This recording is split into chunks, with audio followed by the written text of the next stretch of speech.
জুলাই বিপ্লবের বছরপূর্তি। দেশের মতো যারা সংস্কার চেয়েছিল ক্রিকেটেও, তাদের আশা পূরণ হলো কতটুকু? আশা পূরণ হয়নি, বরং পালাবদলের প্রেক্ষাপটে দেশের ক্রিকেট হেঁটেছে উল্টো পথে।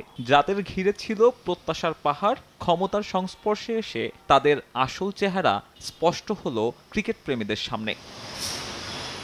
ক্রিকেটের সংস্কার পর্বে সবচেয়ে বেশি প্রত্যাশাটা ছিল নাজমুল আবেদীন ফাহিমকে ঘিরে। সাকিব মুশফিকদের কোচ হিসেবে পরিচিতি পাওয়া এই ব্যক্তি বরাবরই সরব ছিলেন বোর্ডের সমালোচনায়। ক্রিকেট কাঠামো কিংবা জাতীয় দল চালানো নিয়ে তার পরিকল্পনাও মুখস্থ ক্রিকেট প্রেমীদের। অথচ জুলাই বিপ্লবের এক বছরেও সেসব পরিকল্পনার ন্যূনতম বাস্তবায়ন দেখেনি ক্রিকেট বোর্ড। গত জানুয়ারিতে আনুষ্ঠানিকভাবে ক্রিক অপসের দায়িত্ব পেলেও আনঅফিসিয়ালি তার আগে থেকেই এই বিভাগের সবকিছুই নিজের অধীনে রেখেছিলেন নাজমুল আবেদীন ফাহিম। আনুষ্ঠানিকভাবে দায়িত্ব না পেলে হুমকি দেন পদত্যাগেরও।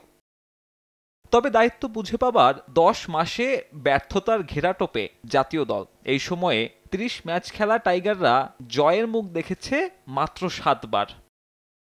জানুয়ারির আগে থেকেই ক্রিক অপসের দেখভাল করা ফাহিমের অধীনে জাতীয় দলের ব্যর্থতার তালিকাটা বেশ দীর্ঘ। ভারতের টেস্টে হোয়াইট ওয়াশের পর টি-20 সিরিজেও ন্যূনতম প্রতিদ্বন্দ্বিতা করতে পারেনি লাল সবুজ।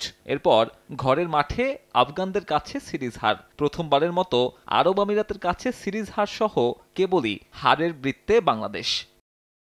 ক্রিকেটকে পাল্টে দেবার স্বপ্ন দেখানো ফাহিমের অধীনে পাল্টে গেছে ওয়ানডে পারফরম্যান্সও। পছন্দের ফরম্যাটে শেষ 9 মাসে মাত্র একটা ম্যাচ জিতেছে টাইগাররা, সেটাও আফগানদের বিপক্ষে।